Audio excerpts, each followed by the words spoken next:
Let's talk about what's happening with the other teams, and it's honestly a bit wild. First up, the Colts. Anthony Richardson is out due to injury, and now they've brought in Joe Flacco. Yes, that Joe Flacco. Broncos fans, I don't need to remind you about the heartbreak he gave us with that Hail Mary back when he was with Baltimore. But with Richardson out, the Colts are going to have a much tougher time winning their game. Then there's the Dolphins. We all know how much they struggle in cold weather, and now they'll be playing without their starting quarterback, Tua Tagovailoa. That's another big advantage for us because they'll have an even harder time getting the win. And finally, let's look at the Bengals. They'll be playing without their starting running back and facing the Pittsburgh Steelers. The Steelers will be coming off 11 days of rest, and they're desperate for a win to stay in the division race against the Ravens. Here's the good news. If these three teams lose their next games, the Colts, the Dolphins, and the Bengals, the Broncos could realistically make the playoffs. With two of those teams missing their starting quarterbacks, the odds are definitely in our favor. Oh wow, can you even believe it? The Denver Broncos just lost one of the most heartbreaking overtime games to Joe Burrow and the Cincinnati Bengals. This might be even harder to swallow than the time we lost to Justin Herbert after dominating the first half and seeing our playoff dreams slip away. And yes, even worse than having a 30-yard field goal blocked. But don't lose hope yet. There's still plenty to be optimistic about. First, let's talk about the hope, and then we'll break down everything that happened in this game. Broncos country, how are you holding up after that tough loss? Personally, it hit me hard. My two kids are on the other side of the door right now, crying their eyes out. And honestly, I feel the same. Let's not sugarcoat it. This one was rough. That said, we're actually ahead of schedule in our development. Believe it or not, the path to the playoffs is still wide open.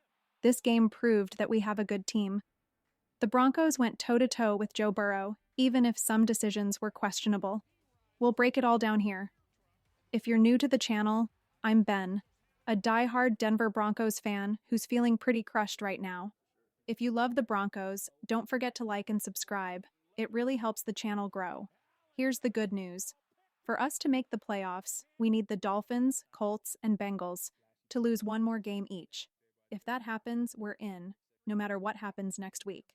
And guess what? Two of those teams have already benched their starting quarterbacks. Let's start with some more good news. Looking ahead, the Steelers have a long week to prepare, but the teams we're watching, like the Colts, Dolphins, and Bengals, might not even be favored to win their games. On top of that, during the Christmas Day game, we heard the Chiefs are likely to rest key players like Patrick Mahomes, Travis Kelce, and even some defensive starters. That means we'll probably be facing the Chiefs' backups next week. Remember what happened the last time the Broncos bounced back after a tough loss? After that blocked field goal, we rattled off 4 straight wins. This is where we'll see what this team is really made of. Can they step up, beat a bunch of backups, and prove they belong in the playoff race? And if, by chance, the Chiefs play at full strength, will the Broncos fight back knowing they went toe-to-toe with the Chiefs earlier this season? This next game is a must-win for us. The question is, will the Broncos rise to the occasion? As for this last loss, it's tough to stomach. Sire Bettinger from Predominantly Orange and Locked On Broncos summed it up perfectly. This game is almost too painful to reflect on. This game was such an emotional roller coaster. We had incredible highs, like the drive led by Bo Nix with just 1:30 left on the clock and only one timeout. The Denver Broncos marched down the field, and Nix showed why he's a true franchise quarterback. That moment was wild. I even had people from out of state texting me saying, "Well, at least you've got your quarterback." Honestly, how many Broncos quarterbacks can you name who could have pulled off a comeback like that? It was amazing to see. And that deep bomb to Marvin Mims, that was the longest air throw in the Study on NFL the this game plan and season. make sure we come out So much for victorious. people calling Bo Nix a Yeah, check-down king. you've been the face He of the proved he's market. got the arm strength to make those big plays. But here's where things went wrong. Our punting unit. I don't know what happened. Maybe we were worried about a return, or maybe it was the wrong cleats because of the weather. Whatever the reason, Riley Moss had one of his worst games.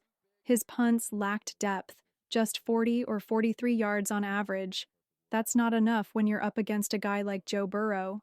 We gave Burrow short fields to work with all game, while Bo Nix kept starting drives deep in our own territory, often inside the 20-yard line. It was so frustrating to watch. This game was the definition of a heartbreaker. We'd get our hopes up, then get let down.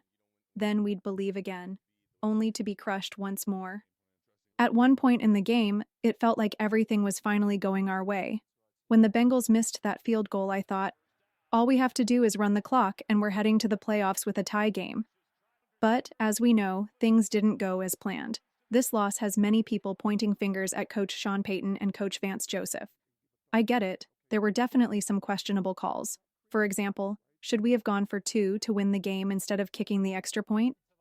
Bo Nix wanted to go for it, and honestly, I agreed at the time.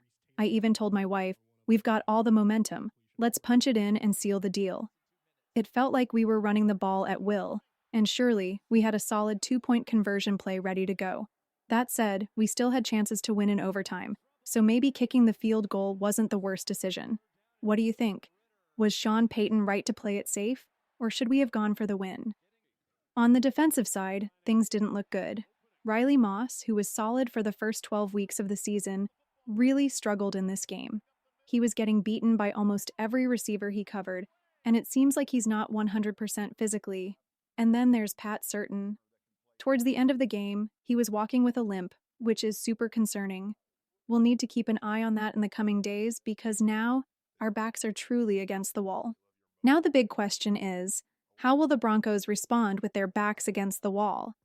This loss was absolutely gut-wrenching, and I'm still trying to process it. To make matters worse, losing this game has given the Dolphins, Colts, and Bengals more motivation. They now have something big to play for next week. The Broncos, however, can still redeem themselves. We've seen this team dig deep before, like after that blocked field goal against the Chiefs when we rattled off 4 straight wins. If they can respond like that again, we might be able to crush the hopes of those other teams and turn things around. One silver lining from this game is the flashes of brilliance we saw from Bo Nix. He's showing so much potential, and it's exciting to think about what this team could achieve in the future. Imagine how much better we'll be once we add a quality tight end. Tonight, we got shredded by tight ends on the opposing side, and it's clear that Nix doesn't have a reliable tight end to throw to yet. That's definitely something to address in the offseason. Despite everything, let's take a step back and remember what this team has accomplished. We went to overtime against a Bengals team led by Joe Burrow, a player many believe deserves MVP consideration. Think about that. We were toe-to-toe with one of the league's best, even while dealing with Russell Wilson's dead cap hit and a rookie quarterback. And let's not forget, this is the worst Bo Nix will ever look. He's only going to improve from here, which makes the future even brighter for this team. Bo Nix went toe-to-toe with Joe Burrow until the very last minute of overtime. Sure, Burrow came out on top, but let's not forget, Bo Nix is just a rookie, and he's only going to get better. Sean Payton is building this team in his image, and it's only his second year. Look how far the Broncos have come already, on the verge of making the playoffs. It's honestly a roller coaster of emotions. I feel like I might throw up from frustration, but at the same time, I'm hopeful. This is the worst Bo Nix will ever be, and the future looks bright. Next year, we'll have more cap space and more opportunities to improve. Peyton will keep adding the right pieces to make this team even stronger. If we're pointing fingers, there's also an argument to be made against Vance Joseph. Every time we switched to zone defense, it seemed to fall apart. On the bright side, we sacked Joe Burrow 6 times. Our front line was phenomenal, and that's something to be excited about. Another encouraging sign came from the first quarter. Every single yard we gained was thanks to rookies or second-year players Sean Payton brought in. That's impressive, and it's only going to get better in years 2 and 3 of this rebuild. The Broncos are on the verge of something great. If you're the Buffalo Bills or any other playoff contender, you have to be paying attention to this team's trajectory. You have to admire the heart the Broncos showed. Going on the road to a wild and hostile environment, with Bengals fans cheering like crazy, and still hanging toe-to-toe with them, it says a lot about this team. What do you think? Do you believe the Broncos will make the playoffs? If we beat the Chiefs' backups next week, will it feel like we barely made it, limping or crawling into the playoffs? Or do you think we should walk in with our heads held high after the way we played tonight? Taking the Bengals to overtime is no small feat, and this team showed they belong. Personally, I think we should walk in proud. but I'd love to hear your thoughts. There's a lot to process, but there's still so much to believe in. This might not be the way we wanted to kick off the new year, but the Broncos still have a real shot at something special.